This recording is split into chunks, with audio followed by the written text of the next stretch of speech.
Assalamualaikum warahmatullahi wabarakatuh. Selamat pagi, salam sejahtera bagi kita sekalian.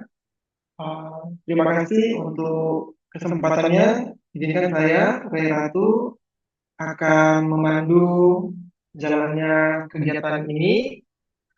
Jadi di hari ini dalam rangka World Cancer Day, kita akan melaksanakan pengampuan untuk layanan kanker ke jejaring dan untuk hari ini kita akan diberikan materi oleh Dr. Erik Daniel Tenda, PhD, SPPD, konsultan pulmonologi dan medikritis, terkait dengan screening diagnostik lung cancer.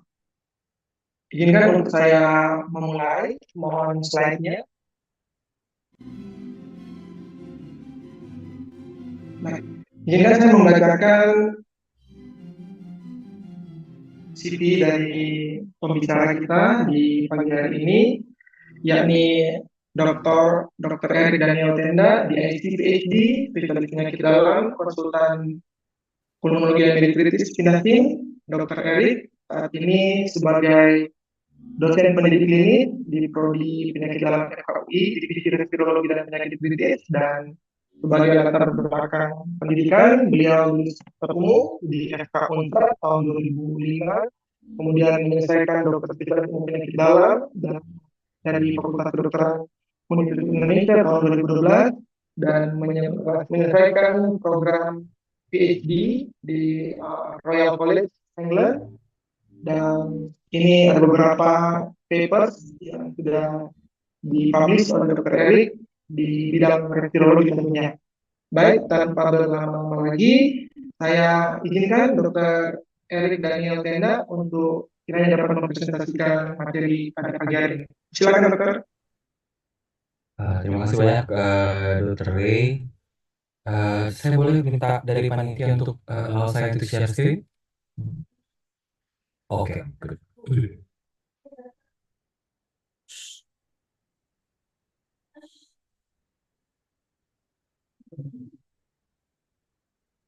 Oke, mudah-mudahan screen saya sudah terlihat. Saya izin mulai. Bismillahirrahmanirrahim. Assalamualaikum warahmatullahi wabarakatuh. Selamat pagi, Prof dan dokter sekalian. Di kesempatan kali ini dalam rangka World Cancer Day kemarin 4 Februari 2024, dan juga tentu karena kemarin kita sama-sama sudah mengikuti proses pengampuan dari RSCM dan rumah sakit jejaring untuk beberapa penyakit yang kemudian ada termasuk kanker paru. Maka kemudian kami diminta untuk memberikan sharing gitu ya ke dokter sekalian terkait dengan diagnostik dan screening daripada kanker paru.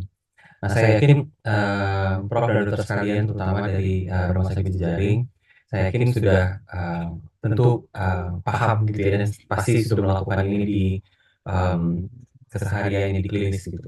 Tapi saya juga berharap kita bisa berdiskusi dengan apa yang kemudian nanti saya sampaikan terkait dengan screening dan diagnostik kanker paru.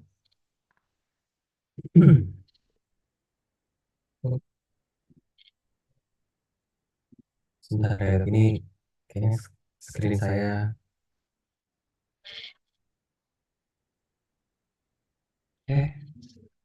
Oh, sorry.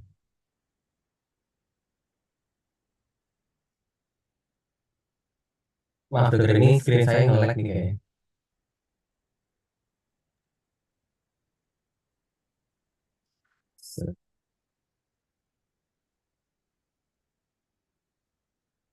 Bentar ya dok.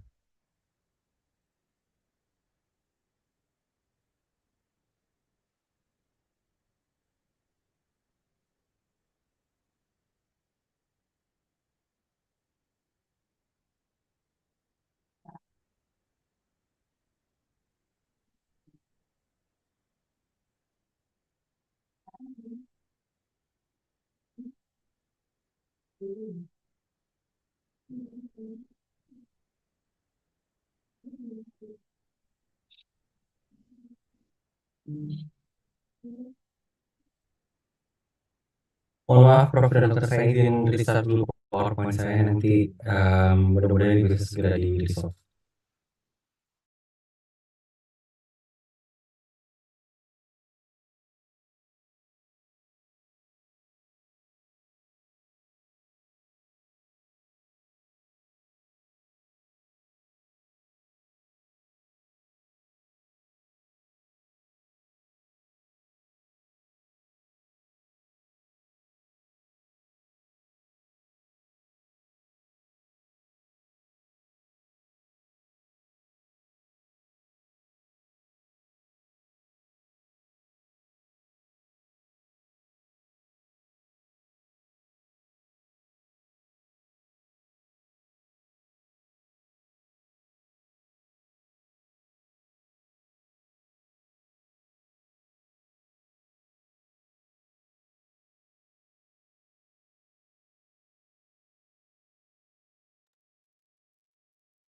Mohon maaf mahasiswa sekalian, sementara ini masih ada lagi diperbaiki untuk sistemnya.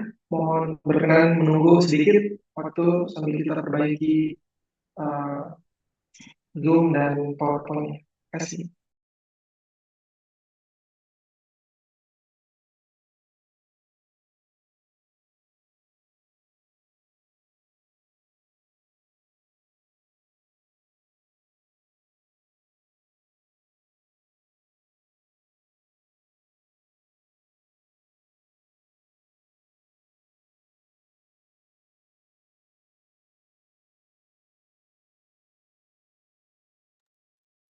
Oke, mudah-mudahan udah terlihat ya, Dok. Terlihat dok? Ya, Oke, silakan oke. dok. Ini sama nih tiba-tiba komputer saya ribut sendiri. Oke, so ini konflik of interest saya. Next, mengenai kanker paru. Jadi sebenarnya kalau per definisi kita udah paham banget ya, kalau misalnya kanker paru itu adalah suatu penyakit keganasan di paru yang kemudian berasal dari jaringan paru itu sendiri, di mana masih memungkinkan kemudian melibatkan not only bronkus tapi juga masih mungkin jaringan di luar dari bronkus itu tadi yang kemudian udah ada infiltrasi yang luminal gitu ya. Tapi di bagian tumor ganas yang memang berasal dari epitel bronkus. So next, terkait dengan data dari Global, saya yakin Prof. dan Dr. sekarang sudah mengetahui juga ada data dari WHO yang kemudian paling baru, kalau nggak salah 2022 yang kemarin dipublish di tanggal 4 Februari 2024, di mana data yang kemudian juga tetap menunjukkan pada populasi pria memang kanker yang paling banyak adalah kanker paru. Sementara untuk dari semua populasi gitu, ya, baik itu pria maupun wanita, memang masih tetap paling banyak breast cancer gitu ya. Lung cancer masih masuk top 5. Sementara kalau untuk female lebih banyak memang breast cancer dibandingkan dengan um, kanker paru.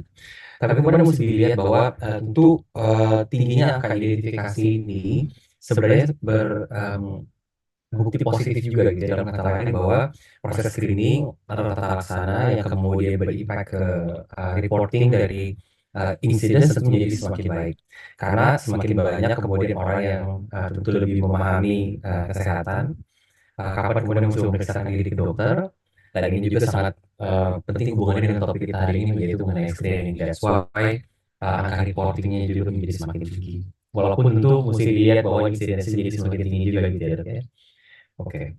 Nah, ketika kita kemudian bicara mengenai risk factor gitu, maka kemudian yang harus dipikirkan bahwa risk factor yang ada adalah seperti merokok tembakau gitu ya, atau kemudian occupational work seperti paparan dari asbestos maupun inhalant yang lain itu kemudian mesti dipikirkan pada pasien gitu. Terapi radiasi tentu menjadi salah satu faktor risiko, mutasi gitu ya, termasuk juga kemudian riwayat pada keluarga dan juga polusi udara. Nah ini yang kemarin beberapa bulan lalu yang kemudian masih dipikirkan banget gitu ya sama kita terkait dengan apa yang jadi concern banyak orang di Jakarta terutama terkait dengan polusi udara. Demikian ketika kita kemudian diskusi mengenai faktor risiko kanker paru, maka yang patut dipikirkan pada pasien ini adalah pasien dengan risiko merokok tembakau. Karena kita tahu ada yang namanya index Brinkman gitu ya, kemudian harus dikalkulasi oleh kita ketika kita kemudian mengidentifikasi pasien tersebut masuk ke dalam kelompok yang high risk atau low risk untuk lung cancer. Nah, ini saya nggak bicara banyak mengenai patofisiologi lung cancer. Kita tahu bahwa ada yang namanya non small cell, ada yang namanya small cell, gitu ya. Tapi yang kemudian penting untuk dipahami di sini bahwa semua tipe atau yang masuk ke dalam klasifikasi kanker paru, maka sebenarnya yang paling banyak yang ditemukan adalah adenokarsinoma atau non small cell lung carcinoma. Kemudian ada squamous cell, ada small cell lung carcinoma maupun yang large cell. Sebenarnya kalau misalnya dilihat dari pemeriksaan penunjang, kita kemudian bisa kemudian memikirkan kemungkinan probabilitas dari lesi tersebut berdasarkan lokasi gitu ya. Misalnya seperti adenostea, kebanyakan lokasinya di perifer. Sementara kalau untuk squamous cell itu 2/3 sentral atau sepertiga perifer. Tapi tentu dalam memahami lokasi dari kemudian dari lesi paru ini, maka pemeriksaan penunjang akan menjadi sangat penting. Namun saya izin Prof. dan Dr. sekalian sebelum kemudian kita lanjut ke lokasi dan mengetahui kira-kira pemeriksaan radiologi mana yang kemudian penting kita lakukan, maka tentu kita harus memahami betul mengenai gejala pada pasien dengan kanker paru. Spectrum of disease dari penyakit saluran pernafasan, termasuk kanker paru, itu sama dengan penyakit paru dan saluran pernafasan yang lain, yaitu rangesnya mulai dari batuk, sesak nafas, nyeri dada, dan seterusnya. Tentunya yang kemudian akan bisa membedakan kita terkait dengan mana yang kemudian kita perlu curigai pasien ini kanker paru atau tidak, itu hanya bisa dideterminasi dengan mengidentifikasi adanya kelompok risiko. Kalau kemudian pasien ini ada gejala, batuk, sesak nafas, nyeri dada, penurunan berat badan, dan lain-lain, dan dia memiliki faktor risiko yang tinggi untuk lung cancer, dan kita kemudian mesti memikirkan pada pasien ini possible atau high probability untuk lung cancer, untuk kemudian bisa dilakukan atau laksana prosedur diagnostik selanjutnya. Sekali lagi, spektrum gejala pada pasien kanker paru itu kurang lebih mirip-mirip dengan penyakit paru dan saluran pernafasan yang lain. Tapi tentu yang kemudian mesti dilihat bahwa likelihood terkait dengan negatif likelihood maupun positif likelihood itu kemudian mesti dipikirkan pada pasien dengan lung cancer. Nah, di sini ada satu tabel ini, maaf, ada dua tabel yang kemudian dipaparkan berdasarkan jurnal yang kemudian dipublish di tahun 2022 terkait dengan sign and symptoms dari primary tumor terhadap kecurigaan lung cancer terkait dengan local event. Pasien-pasien dengan clumping figure, hemoptysis gitu ya, memiliki positif likelihood yang kemudian lebih tinggi untuk kemudian diagnosis sebagai kanker paru dibandingkan dengan yang lain.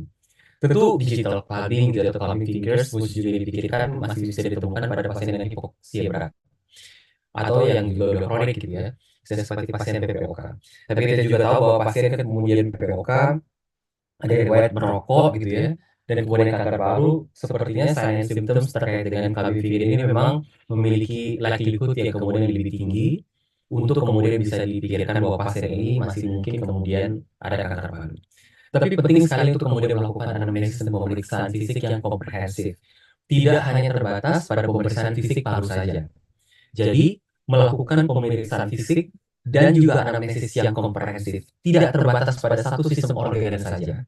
Walaupun kita memikirkan pasien ini tinggi kemungkinannya untuk kanker paru, maka kemudian kita akan bisa memberikan apa ya, tanggapan gitu ya, atau kita bisa punya kemudian proses penegakan diagnostik yang lebih komprehensif. Oleh karena itu kemudian sign and symptoms dari lung cancer terkait dengan metastasis jauh gitu ya, seperti misalnya ada kelainan di atau ada gangguan di hati, tulang gitu ya, kemudian otak, kemudian kerja adrenal atau kulit, itu kemudian tetap harus dipikirkan dan tetap harus dilakukan pengkajian dan pemeriksaan fisik saat kemudian pasien pertama kali bertemu dengan kita.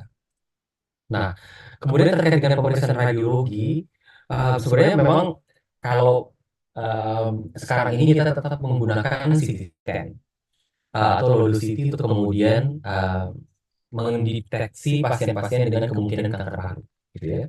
LDCT atau low dose CT scan terbukti lebih baik dibandingkan pemeriksaan radiologi konvensional biasa. Tentu memang ini sepertinya nggak akan bisa kemudian diterapkan di semua rumah sakit begitu ya. Screening dengan menggunakan fotoronsen masih tetap dianjurkan pada BNPK. Namun tentu pada pasien-pasien yang high risk dan memang pasien yang memiliki akses untuk kemudian dapat melakukan LDCT, itu LDCT ini akan sangat lebih dianjurkan dibandingkan modalitas radiologi yang lain. Dalam mengikuti atau dalam melihat informasi yang kemudian didapatkan berdasarkan CT scan, maka tentu yang kita mesti lihat sekali lagi membedakan apakah pasien ini low risk atau high risk. Di samping itu kita kemudian melihat nodul type-nya, apakah nodul type-nya ini single atau multiple. Baru kemudian kita masuk ke ukuran.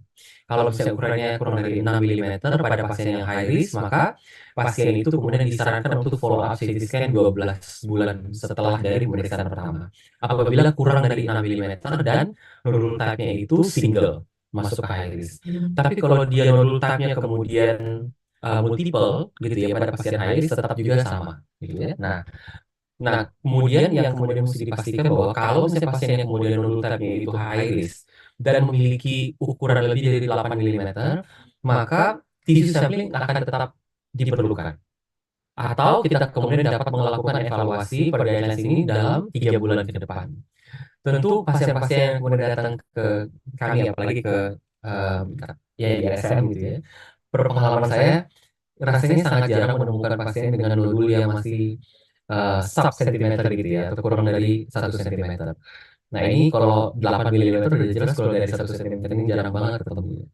Dan selama praktek saya gitu di RSM, menemukan karsinoma in situ tuh baru 2 kali selama belasan tahun di sini gitu ya. Nah tentu ini meningkatkan awareness gitu ya buat kita, bahwa kita berharap bahwa kalau misalnya pasien ini memang ada gejala, bisa ditemukan secepat mungkin.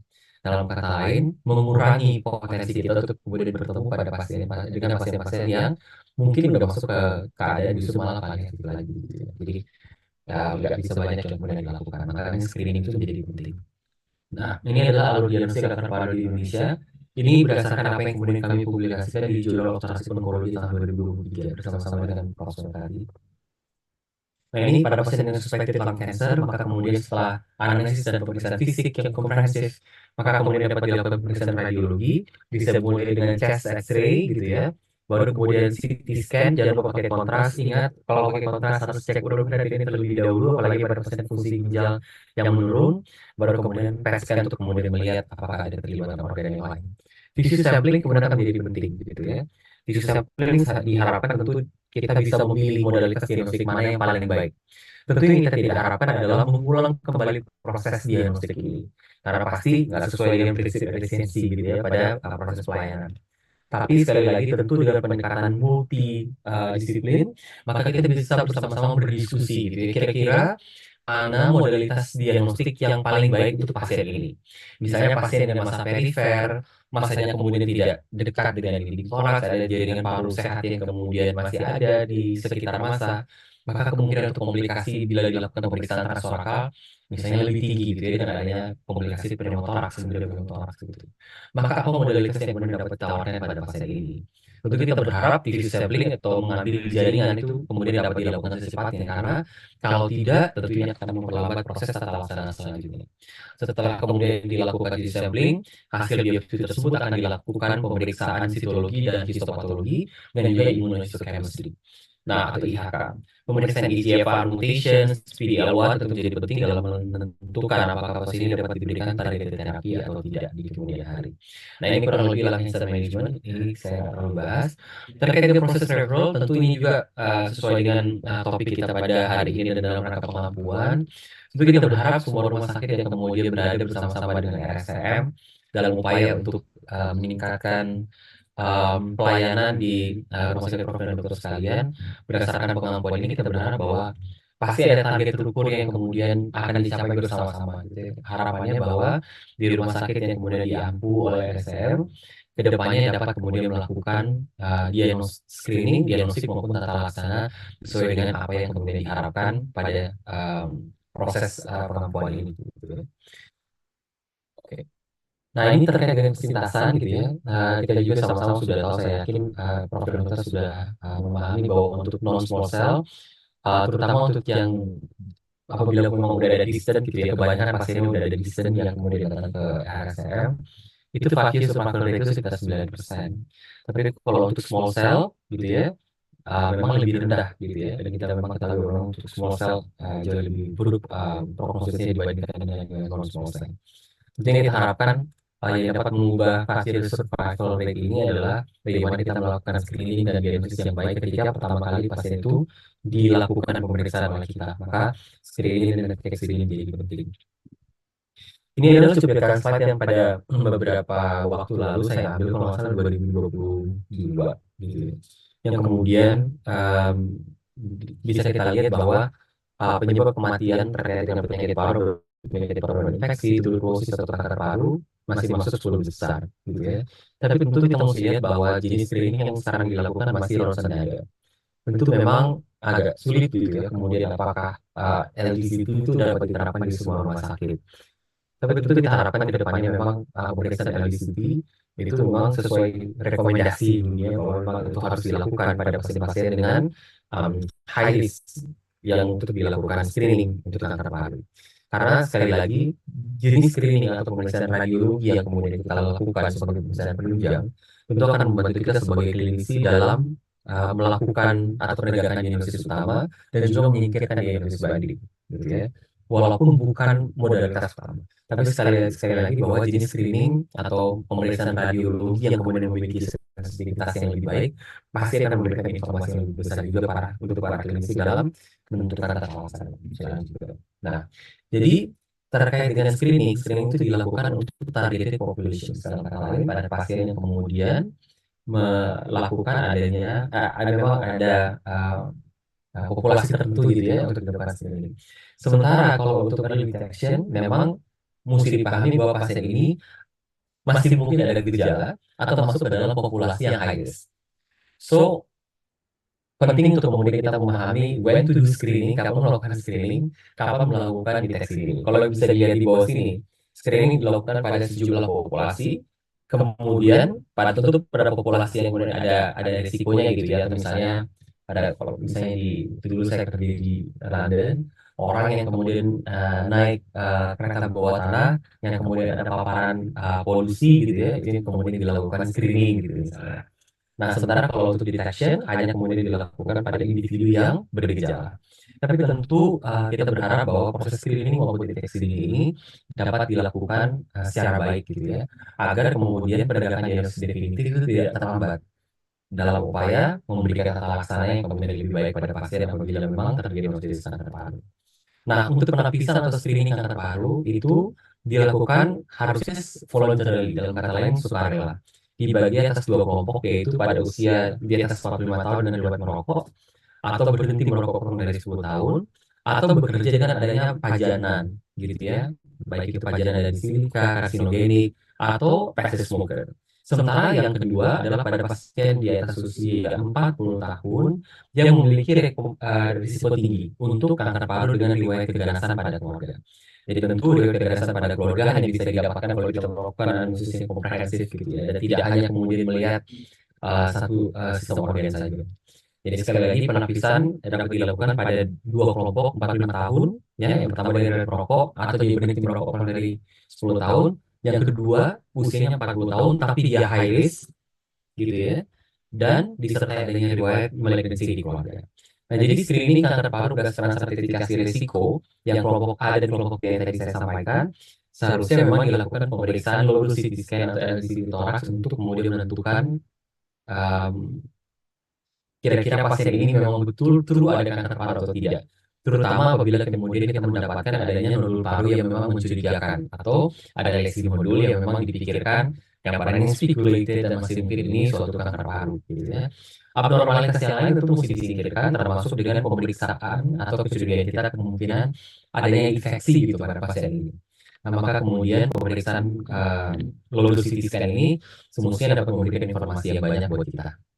Nah, LCD sebenarnya lebih dianjurkan untuk screening gitu ya, dibandingkan radiografi toraks biasa atau chest X-ray biasa, terutama pada populasi yang beresiko.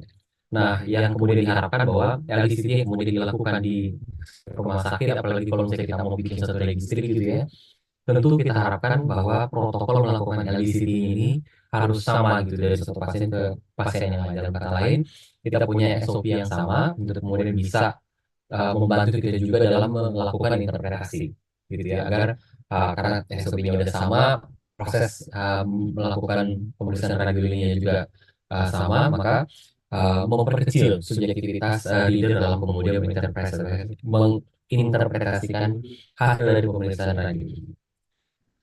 Oke. So again, gejala positif, risiko gejala positif, apabila ada nodul, maka mesti determinasi apakah ini pasien ini ada keganasan atau non keganasan, and then kita masuk ke dalam terapi. Sementara kalau nodul paru ada abnormalitas yang lain, tapi tidak ada nodul, misalnya nodul paru ini nggak ada, maka kemudian tindak lanjut atau follow up kemudian mesti dipikirkan pada pasien. Ini berdasarkan PNPK tahun 2023. Saya mohon izin, jadi PNPK 2023 ini sebenarnya kita sepakat bahwa tentu kita berharap pendekatan dapat dilakukan secara multidisiplin gitu ya.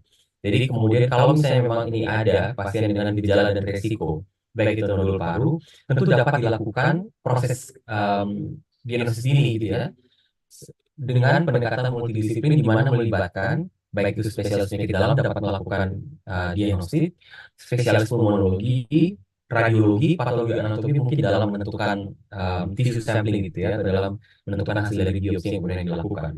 Tapi bisa dilihat bahwa di sini kita nggak bisa kerja sendiri. Dan proses screening ini tidak terbatas pada satu keahlian saja gitu ya. Atau proses screening ini tidak terbatas pada satu keahlian saja. Dan perlu diingat bahwa proses pendekatan diagnostik ini juga harus komprehensif gitu. Jadi tidak terbatas pada satu sistem organ. Untuk melihat apakah memang pasien yang ada nodul paru ini juga kemudian ditemukan adanya penyakit yang lain di organ yang lain. Gitu ya. Karena probabilitas itu masih sangat banyak. Jadi sekali lagi, mari kita lihat pasien-pasien dengan kanker paru ini tidak pada satu sistem organ saja. Gitu ya, agar kemudian dapat memberikan terapi dan tata laksana pasien yang lebih komprehensif. Nah, kalau misalnya pasien yang kemudian ada gejala terkait dengan Mycobacterium tuberculosis, maka misalnya jadi expert, kita tahu pasti sensitivitasnya lebih tinggi. Dan kalau misalnya memang ada, maka pasien dapat ditegakan tuberkulosis, silakan lanjutkan ke pengobatan. Kalau misalnya kemudian jadi expertnya negatif, gitu ya, maka dipikirkan apakah ini masih mungkin TB klinis atau tidak, gitu ya. Kalau misalnya memang ini dipikirkan TB klinis, gitu ya, maka kemudian dapat dipikirkan untuk diberikan obat anti tuberkulosis. Nah, ini mungkin beberapa slide saja ke depannya terkait dengan diagnostic procedures yang kemudian dilakukan di RSCM. Gitu ya. Jadi, seperti yang tadi saya sampaikan, tentu berdasarkan lokasi lesi kita dapat memikirkan kira-kira mana tempat yang paling baik atau diagnostik yang paling baik untuk kemudian mengambil sampel atau tissue sampling. Kalau misalnya memang dapat diakses berdasarkan lokasinya di transorakal, dan we can do transorakal biopsy atau transorakal needle aspirations gitu ya. Sementara kalau misalnya kemudian pasiennya resinya lesi perifer gitu ya, di mana kemudian resiko pneumotorax akan lebih besar apabila dilakukan transtorakal, maka modalitas yang kemudian lain yang dapat dilakukan adalah pemeriksaan endobronchial ultrasound dengan radial probe gitu ya. Nah, ini yang kemudian mesti dipikirkan pada pasien. Oke. Nah, terkait dengan yang central lesions dulu ya, tadi kan kita udah lihat di tabel awal-awal yang tadi saya paparkan, itu ada yang 2/3 sentral gitu ya. Nah, maka kalau misalnya pasien-pasien dengan 1/3 atau 2/3 central lesions, maka mesti dilihat juga apakah pasien ini dapat dilakukan pendekatan preendoluminal atau tidak. Kalau misalnya preendoluminal bisa dilakukan dengan kalian melakukan bronkoskopi, maka tentu mesti dilihat bagaimana patternnya dari si nodul ini. Ada yang kemudian memiliki exophytic pattern atau dia udah infiltrating gitu ya, udah masuk ke mukosa endoluminal sementara atau endobronchial. Ada yang namanya peribronchial pattern dengan airway compression dan tanpa airway compression. Yang kemudian memang mesti dipikirkan terkait dengan kajian dari pemeriksaan radiologi ini adalah dalam menentukan kira-kira modalitas apa yang kemudian dapat dilakukan untuk staging pada pasien. Gitu ya. Nah, kalau misalnya pasien yang udah ada N-nya, tentu pemeriksaan selanjutnya terkait dengan menentukan staging, jadi seperti IBAS, IBN yang kemudian menjadi penting. Ini salah satu tindakan yang kemudian dilakukan di RSCM pada pasien dengan advanced lung cancer yang kemudian memang sudah ada infiltrasi ke endoluminal gitu. Yang perlu kemudian dipikirkan sama kita bersama bahwa pada pasien yang kemudian dilakukan tata laksana endoluminal seperti ini atau biopsi luminal seperti ini adalah bagaimana caranya supaya kita bisa mendapatkan tissue sampling dengan lebih baik dengan tetap memperhatikan cost effectiveness gitu ya, dan tentu pendekatan diagnosis yang lebih baik. Maka penggunaan cryobiopsy ini sebenarnya memperkecil kemungkinan kita untuk mendapatkan jaringan dengan hasil patologi yang inkonklusif. Karena kalau misalnya kita mau pakai modalitas yang lain seperti forceps biopsy dan lain-lain, masih mungkin. It depends on berapa banyak kemudian sampel yang bisa kita ambil, tapi biasanya jaringan yang diambil per bronkoskopi pakai forceps konvensional itu biasanya crusted atau kepotong kecil-kecil, sehingga kemudian informasi yang bisa didapatkan atau yang diberikan oleh dokter patologi anatomi menjadi lebih sempit gitu ya. Kalau misalnya kita jaringannya lebih banyak gitu ya, maka struktur juga semakin jelas, maka informasi yang kemudian dapat diberikan dari kita mudah-mudahan lebih konklusif gitu ya terkait dengan penegakan diagnosis lung cancer. Nah, untuk yang sepertiga perifer pasien yang kemudian ada lesi tersebut, maka dapat dilakukan radial IBAS gitu ya, di mana dalam melakukan radial ultrasound dapat digunakan via flexible bronchoscope, bisa pakai diagnostik aja, skop yang diagnostik. Namun sebelum itu tentu menjadi penting buat kita melihat CT scan secara keseluruhan gitu ya, di mana letak masanya gitu ya, kemudian adanya open bronchus sign gitu ya ke arah massa yang ini open bronchus sign-nya, dan berapa ukurannya. Dua hal itu yang paling penting paling tidak ya. Jadi apabila kemudian lesinya lebih dari 2 cm ada open bronchus sign, maka dapat meningkatkan diagnostik procedure kita untuk mendapatkan sampel yang konklusif atau lebih sensitif gitu ya, dibandingkan dengan yang tidak ada open bronchus sign atau lesinya kurang dari 2 cm. Nah, ini kurang lebih tindakan yang dilakukan di kita. Memang saya yakin belum semua rumah sakit punya radial probe ultrasound. Tapi dalam melakukan radial probe ultrasound tentu akan lebih baik kita melakukan fluoroskopi untuk memastikan bahwa lokasi lesi yang kemudian ada, yang kemudian akan diambil tisu samplingnya itu menjadi lebih baik gitu ya. Ini kemudian saya melakukan dressing dengan tadinya sebelumnya ini melakukan dulu radial probe ultrasound, kemudian setelah itu dilakukan dressing dengan guided fluoroskopi. Sementara yang di sebelah kanan, ini tindakan yang dilakukan juga dengan fluoroskopi, memastikan bahwa kita memang masuk ke dalam tumornya gitu ya. Kemudian kita melakukan cryobiopsy gitu ya. Nah, jadi melakukan cryobiopsy harapannya kita mendapat jaringan yang kemudian lebih besar dibandingkan kita melakukan bracing atau biopsi konvensional. Nah, ini kurang lebih alur yang kemudian ada di RSCM gitu ya, terkait dengan bagaimana kita melakukan pendekatan terkait dengan diagnostik untuk peripheral lung lesion.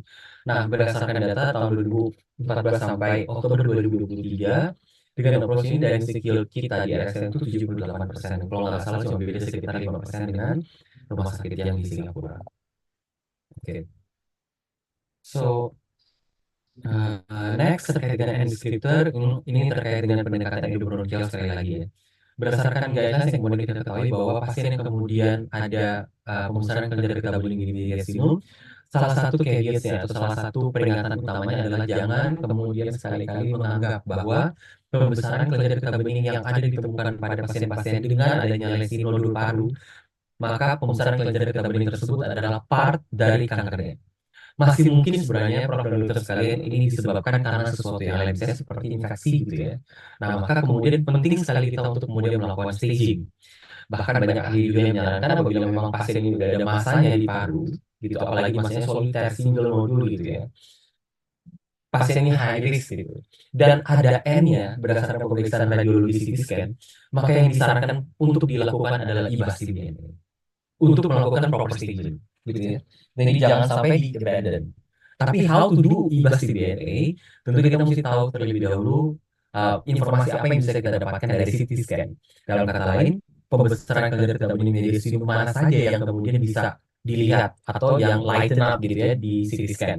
Jadi misalnya tumor yang ada di paru kiri, sementara kita lihat ada scission 4R atau paratrakea kanan yang kemudian ada limfadenopatinya gitu ya. Maka ini kan N3 gitu ya, nodulnya N3. Sorry, KGB-nya N3. Jadi makanya KGB N3 ini mesti disampel. Jangan sampai dia di-abandon gitu.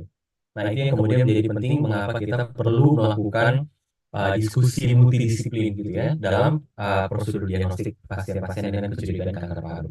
Nah, ini kurang lebih pemeriksaan IBAS TBNA yang kemudian rutin dilakukan di RSCM. Jadi harapannya kalau misalnya kita melakukan IBAS TBNA, kita berharap dapat memberikan sampel yang lebih banyak gitu ya ke dokter patologi anatomi untuk kemudian bisa dilakukan pemeriksaan lanjutan untuk kepentingan molecular testing. Harapannya kalau misalnya kita melakukan IBAS TBNA, apalagi kita juga menggabungkan dengan swab method, maka kita harapkan jaringan yang didapatkan itu nggak cluster kecil-kecil gitu ya, tapi bisa banyak gitu. Contoh seperti ini, karena kalau kita dapat jaringan yang seperti ini, pasti dokter PA-nya happy gitu ya, karena lebih banyak kemudian jaringan yang kemudian bisa diperiksakan untuk memberikan sekali lagi informasi dari kita terkait dengan apa konklusi dari jaringan ini dan juga untuk kepentingan molekular testing. Oke. Next terkait dengan M descriptor, ini mungkin yang terakhir. Most common yang kemudian bisa ditemukan pada pasien adalah metastasis di atau metastasis pleural effusion ya, atau MPE. Nah, di mana kemudian biasanya unilateral gitu ya pada pasien, maka kemudian keperluan untuk analisa yang pertama menentukan ini sudah pasti kita sudah sama-sama lakukan gitu ya. Tapi kalau misalnya memang pasien ini undefined pleural effusion pada pasien yang high risk possibility-nya untuk lung cancer, maka pendekatan medical tracheostomy atau pleuroscopy itu dapat dilakukan pada pasien. Nah, ini untuk menutup diskusi kita pada hari ini, tentu screening dan proses deteksi ini menjadi penting, terkait dengan pendekatan diagnostik menjadi penting juga. Maka kami juga berharap kalau misalnya nanti ada prof dan dokter sekalian yang kemudian akan mengirimkan staffnya ke RSCM, maka harapannya kita bisa sama-sama melakukan proses training terutama terkait dengan bronkoskopi. Nah, takeometrics, careful and evidence-based systematic screening itu menjadi penting terutama pada pasien-pasien dengan high risk populations. Ketika pasien kemudian sudah dilakukan diagnostik, apalagi kalau misalnya sudah dilakukan diagnostik dan didapatkan bahwa ini unresectable non-small cell lung carcinoma, maka pendekatan multimodal ini kemudian menjadi penting, di mana tidak hanya melibatkan dokter penyakit dalam, dokter spesialis paru, tapi juga melibatkan banyak stakeholder yang kemudian dapat membantu, gitu ya, pasien ini dalam uh, memperbaiki quality of life-nya. Sekali lagi tentu pemilihan pasien mana yang kemudian diperlukan untuk dilakukan screening atau deteksi dini, termasuk pemilihan modalitas mana ketika akan kita melakukan pendekatan diagnostik, itu menjadi penting untuk menegakkan diagnosis secepat mungkin dan memberikan tata laksana yang lebih baik. Prinsipnya adalah collaboration over competition dan pendekatan multidisiplin akan menjadi penting, terutama sekali lagi untuk melakukan screening dan deteksi dini pada pasien-pasien dengan high risk population untuk lung cancer.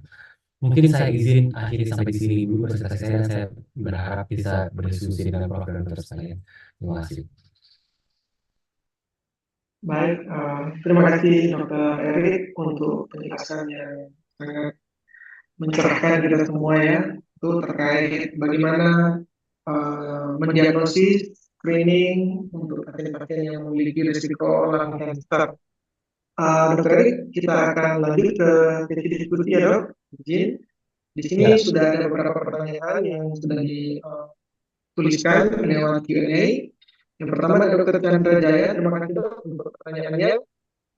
Selamat pagi dok, mohon bertanya, jika ada nodul paru yang kurang dari 2 cm, apakah boleh kita berikan OAT terlebih dahulu? Dan jika boleh, sebaiknya berapa lama kita akan berikan? Mungkin boleh Dr. Erik berikan suatu gambaran kepada kita bagaimana ketika kita melihat suatu nodul paru itu, apakah kita lebih mencurigai ke suatu proses infeksi atau mungkin ke proses malignansi dan bagaimana terapi dan perawatan dok. Silakan dok. Ya, makasih banyak Dokter Chandra. Jadi pertama kalau misalnya ada pasien dengan nodul paru gitu ya, yang tadi kita udah lihat di tabelnya ada yang mulai dari kurang dari 6 mm sampai lebih dari 8 mm, kapan kita mesti melakukan follow up, dan follow up apa saja yang kemudian bisa dipikirkan pada pasien ini. Jadi kalau misalnya di sini bilang ada nodul paru kurang dari 2 cm, boleh nggak dikasih OAT terlebih dahulu? Ya belum tentu itu TB gitu ya. Yang kemudian bisa dipastikan apakah nodul paru tersebut atau abnormalitas dari gambaran foto ronsen tersebut disesuaikan juga dengan anamnesis dan pemeriksaan fisik. Ini lebih ke kemungkinan pasiennya kanker paru atau tidak, gitu ya. Atau mungkin gejalanya lebih ke infeksi tuberkulosis. Kalau misalnya pasien ini secara klinis diduga kuat bahwa pasien ini infeksi tuberkulosis, gitu ya, maka sarannya adalah jangan dulu kemudian buru-buru nih ini juga kanker paru, tapi lakukan screening dulu dok. Dokter bisa cek DNA ekspor terlebih dahulu. Kalau misalnya DNA ekspornya kemudian positif, maka silakan diberikan obat anti tuberkulosis. Tapi kalau misalnya kemudian pasiennya ini bisa ditegakkan TB secara klinis berdasarkan alur yang tadi, maka masih bisa juga dipikirkan untuk diberikan OAT. Namun perlu diingat tuh, kalau misalnya nodulnya ini sangat mencurigakan untuk kanker paru, kemudian pasien ini masuk ke dalam populasi yang high risk gitu ya, maka dokter boleh kemudian memilih modalitas pemeriksaan radiologi yang lain untuk membantu dokter dalam menyingkirkan diagnosis banding. Dalam kata lain, kalau misalnya tadi dokter udah pakai CT scan di awal, dan dokter highly suspicious kalau ini kanker paru gitu ya, maka dokter kemudian boleh memikirkan untuk melakukan pemeriksaan radiologi yang lebih sensitif, misalnya seperti CT scan.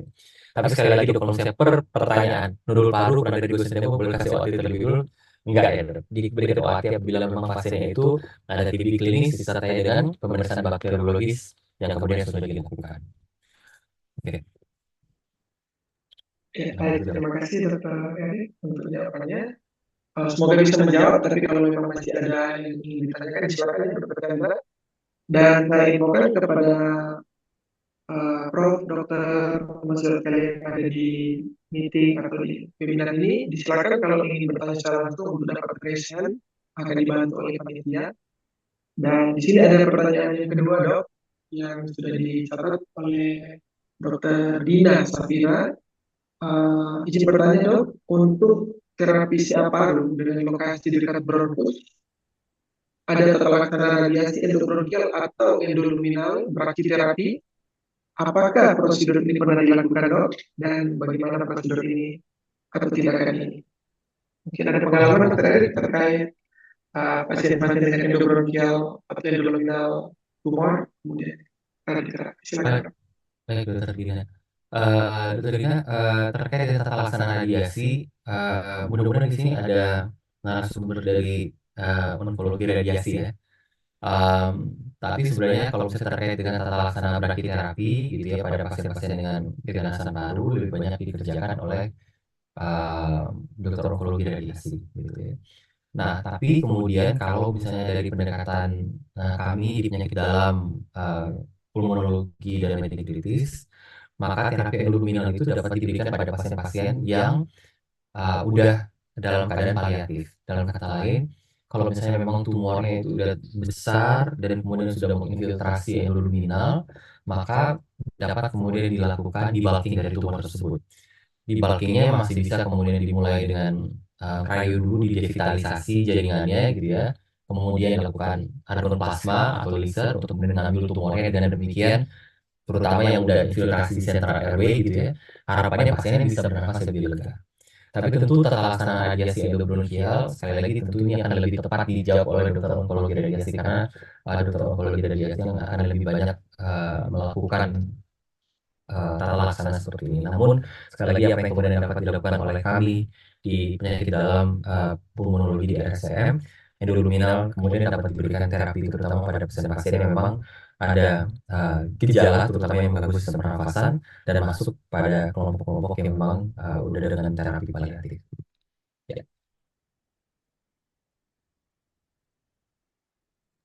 Oke, baik. Terima kasih, Dokter Erik. Karena webinar ini sifatnya diskusi ya, Dok ya. Saya sebenarnya tadi diinfokan bahwa diundang juga sebagai panelis untuk beberapa utusan dari rumah sakit Jejaring, dan kalau bersedia silakan untuk masuk sebagai panelis dan kemudian bisa memberikan tanggapan. Mungkin terkait brachytherapy dan radioterapi, terapi pada endoluminal tumor, apakah ada dari teman sejawat onkologi radiasi untuk memberikan masukan? Silakan, Dokter. Mungkin menambahkan dari sudut pandang disiplin ilmu onkologi radiasi. Atau mungkin dari Dokter Sukarti, Dok, dari pulmonolog, silakan ketika ada yang mau disampaikan, ditambahkan, monggo, Dok. Selamat pagi, Dokter Sukarti.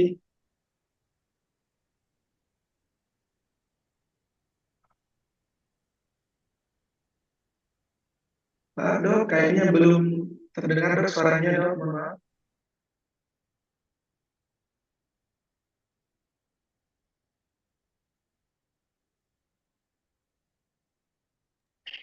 Izin, Dok. Mbak, suaranya masih belum masuk, Dok.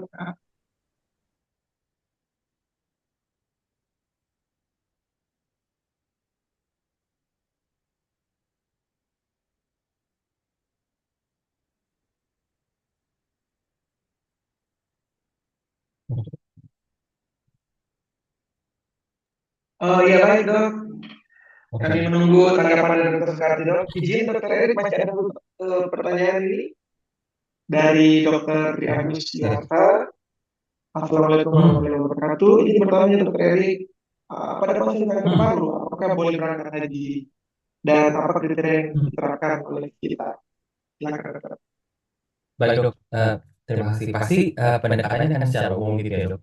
Melihat pada pasien kanker paru ini, apakah dia bisa mentoleransi aktivitas sedang gitu ya, bahkan mungkin aktivitas yang berat di luar dari aktivitas sehari-harinya atau tidak.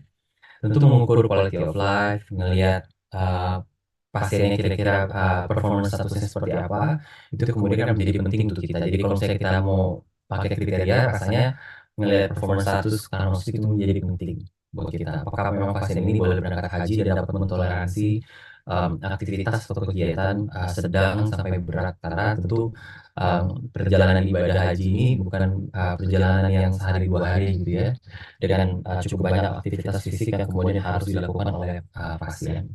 Tentu pada pasien-pasien dengan konsiderasi memang udah stadium lanjut gitu ya, apalagi udah ada gangguan dari sistem pernafasan yang cukup berat, tentu mungkin tidak dianjurkan untuk kemudian dapat melakukan ini. Memang semata-mata patokan kita yaitu dari kemampuan pasien dapat mentoleransi aktivitas tersebut berdasarkan dengan performa status pasien sebelum pasien berangkat haji.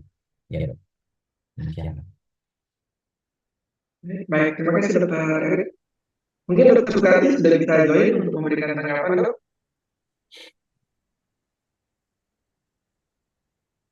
Baik, mungkin satu pertanyaan Dok dari saya, izin. Iya, Oh, ini boleh. ada pertanyaan dokter dari Dokter Sukati, Dok. Ini, Oh ya, jadi kita tahu untuk pemeriksaan IGFR mutasi sudah dapat bantuan ya dok dari BPJS Tercover. Namun saat ini di RS Dokter Sukati dan mungkin RS yang lain, termasuk di kami juga, masih terkendala dan tidak dilakukan.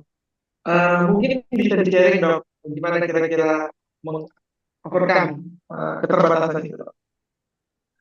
ya Dokter Sukarti saya sangat setuju ya dok, bahwa ini tentu jadi konsiderasi kita semua ya, bahwa kalau kita udah ngambil sampling nextnya apa gitu ya. Kalau misalnya sulit juga diperiksakan molecular testing pada pasien kayak EGFR mutations, PD-L1, maka ya kasihan juga pasiennya gitu dalam tata laksana selanjutnya.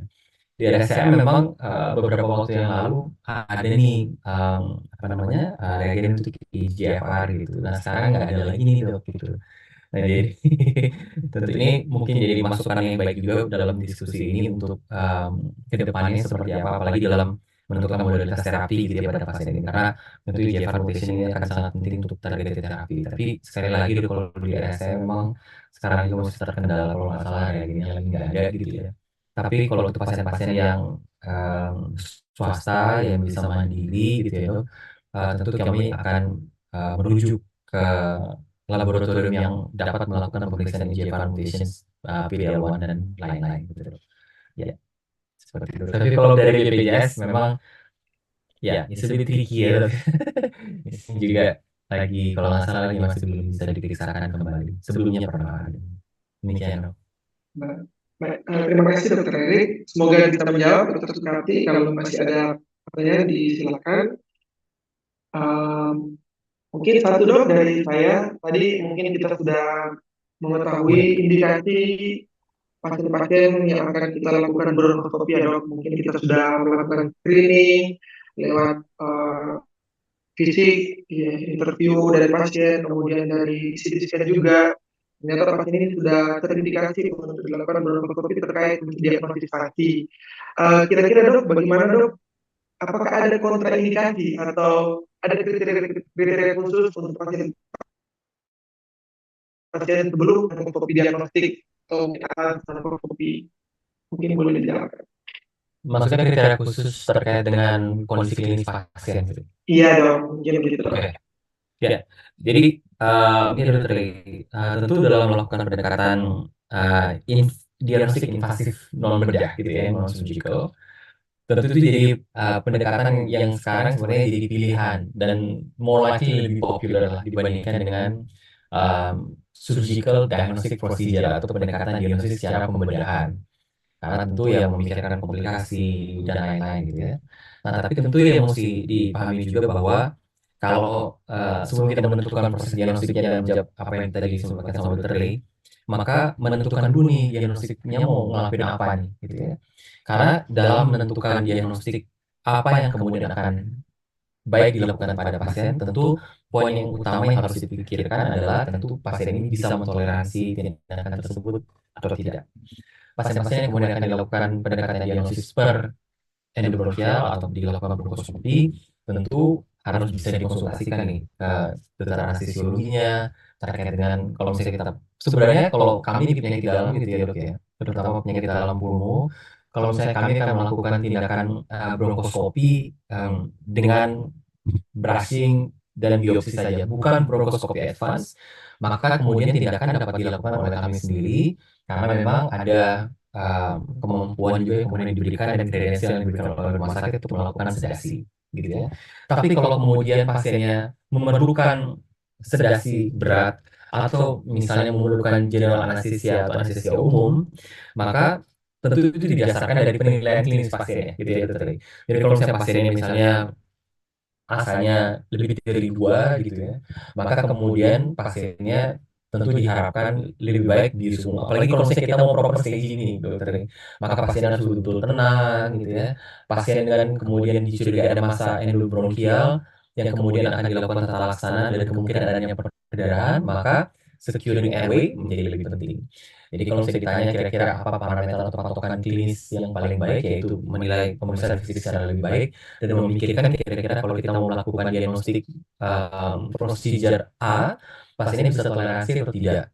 Kalau misalnya pasiennya bisa toleransi dengan menggunakan sedasi biasa yang dilakukan oleh misalnya dokter penyakit dalam atau dokter paru, ya boleh silakan saja. Tapi kalau misalnya rasanya pasien ini butuh untuk kemudian dilakukan tata laksana managing airway yang lebih baik durante tindakan, maka konsultan ke dokter anestesiologi untuk kemudian dapat dilakukan tindakan atau tata laksana misalnya sedasi um, sedang atau sedasi sampai bius umum gitu ya, agar kemudian proses diagnosis menjadi lebih baik.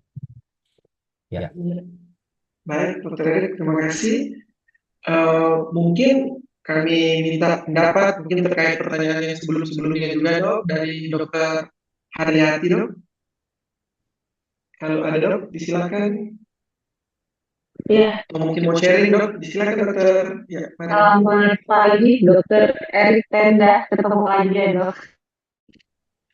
Halo dok. Saya Halo. Dokter Hayati dari Rumah Sakit Uin Banjarmasin dok. Oh iya halo dok, halo dok. Iya, halo. Ya, kapan hari pernah ketemu ya dok ya, waktu Oh iya. pengampu dari RSCM kita diskusi. Iya dok, mungkin sedikit sharing ya dok ya, mungkin ini dialami juga dengan teman-teman di daerah lain ya dok ya, untuk masalah pendekatan diagnostik. Jadi rata-rata kami kan memiliki alat yang terbatas, berbeda dengan di RSCM yang sangat lengkap ya untuk pendekatan diagnostiknya. Contoh kami walaupun rumah sakit tipe A, untuk pendekatan diagnostik kami hanya untuk bronkoskopi standar saja. Jadi hanya sampai tindakan eh, beberapa manuver saja ya dok ya, sampai step biopsi, belum sampai advance bronkoskopi. Kemudian juga tindakan FNAB alhamdulillah juga sering kita kerjakan, baik itu dengan USG guiding maupun dengan CT thorax guiding. Sudah kami kerjakan, cuman memang untuk tindakan sampai seperti punya dokter Erik, radial ebas kami belum punya ya dok ya.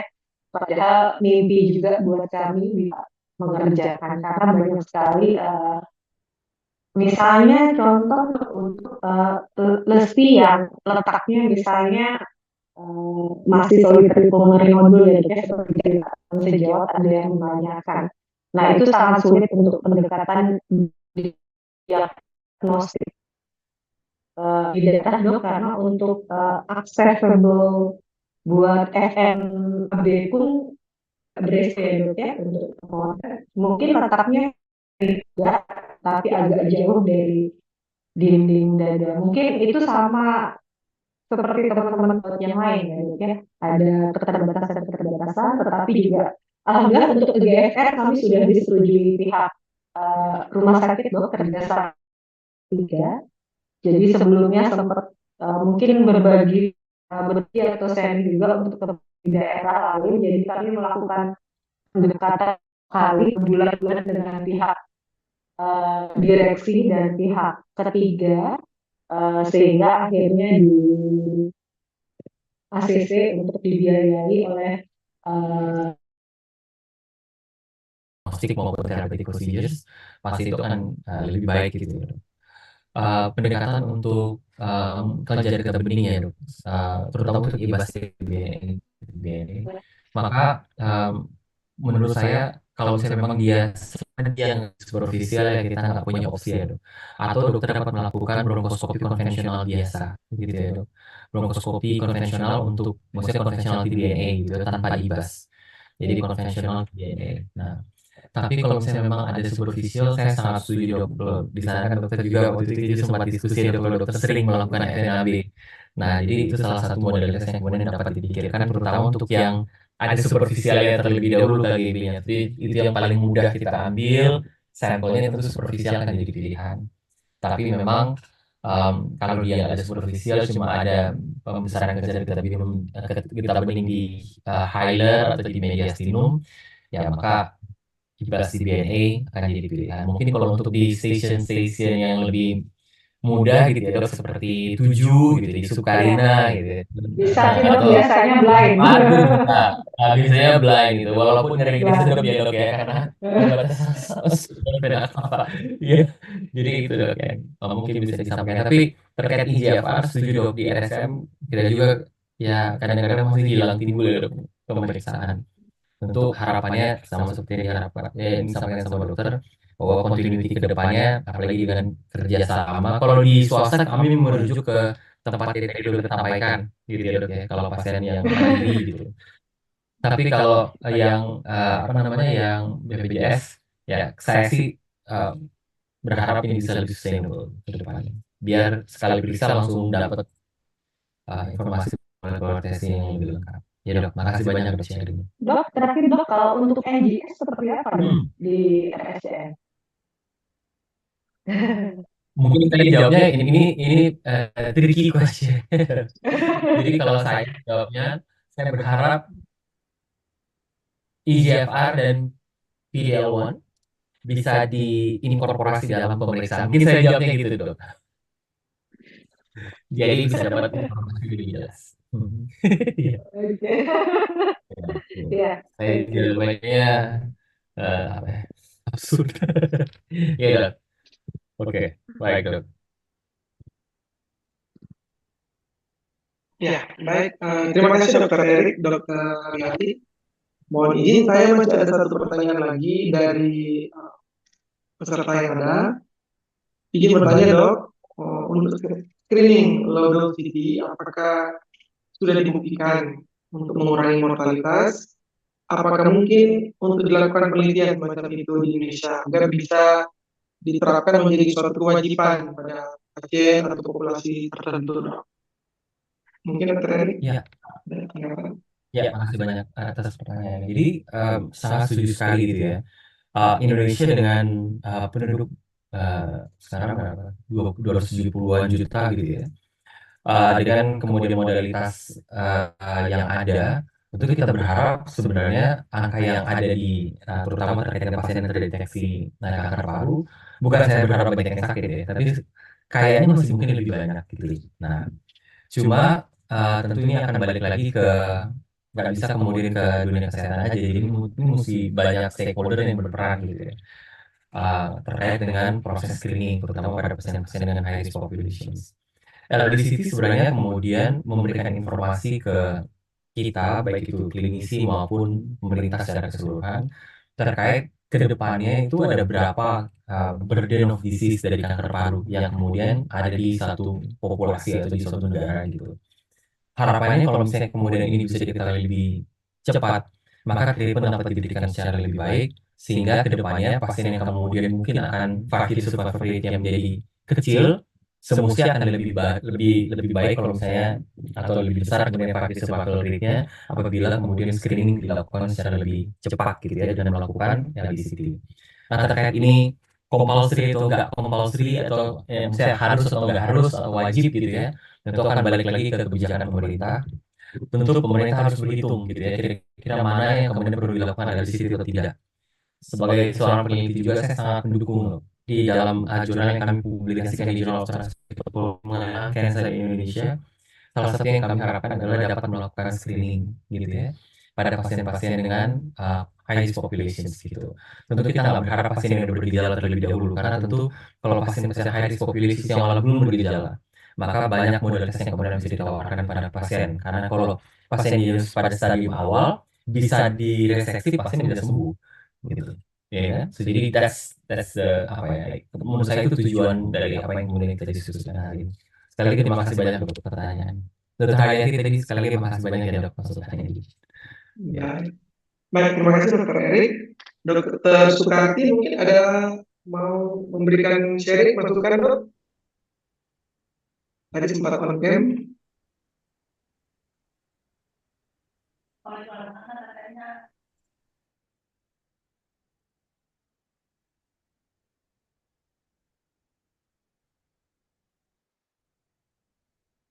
Dok, suaranya masih belum masuk dok. Dokter Sukarti.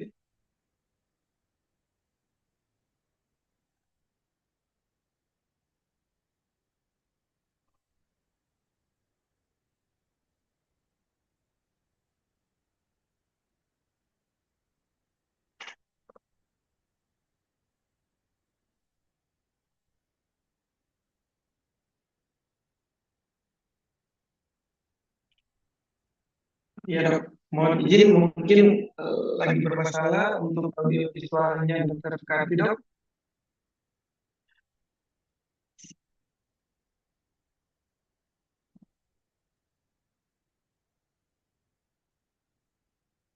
Mohon izin panitia untuk Bisa ditulis chat aja dok kalau misalnya ada pertanyaan mungkin gitu kali ya dokter. baik. Kalau ada pertanyaan mungkin Dokter Sukarti atau tanggapan Silakan. silakan untuk menulis di kolom chat atau di Q&A dok.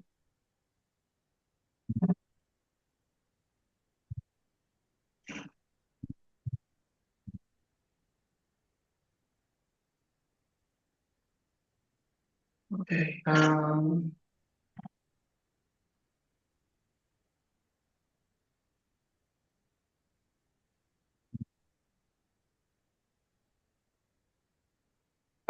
Oke, ini ada satu yang raise-nya Dokter Pradana ya dok. Silakan Dokter Pradana. Boleh on cam dan on mic. Silakan dokter. Dokter Pradana.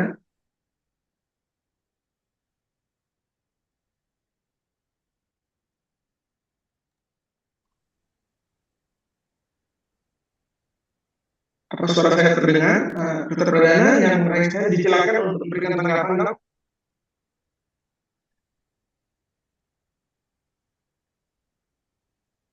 Baik, kalau mungkin tidak ada, mungkin lagi ada problem juga. Izinkan saya untuk menutup kegiatan pengampuan terkait diagnostik dan screening pada pasien dengan risiko kanker. Saya ucapkan banyak terima kasih kepada Dr. Eri Daniel Tenda di ICPHD, SPPD KPNK, dan kepada panitia tentunya, dan kepada seluruh panelis yang sudah ikut hadir, Dr. Haryati, Dr. Sukarti, dan seluruh partisipan yang sudah mengikuti. Semoga kegiatan ini, webinar ini boleh dapat memberikan kita sedikit tambahan wawasan, pengetahuan, pengalaman juga dalam menangani atau menata laksana pasien-pasien dengan kecurigaan adanya risiko kanker. Mungkin itu saja untuk yang hari ini. Saya tutup. Assalamualaikum warahmatullahi wabarakatuh. Selamat siang, selamat bertugas bagi kita sekalian. Terima kasih banyak. Baik, makasih banyak dokter Ray, dokter Haryati, dokter Sukarti, terima kasih dok dan Terima kasih banyak dokter Erik, Mari dokter dok. Erik. Mari dok, izin. Makasih banyak dok. Izin. Assalamualaikum dok.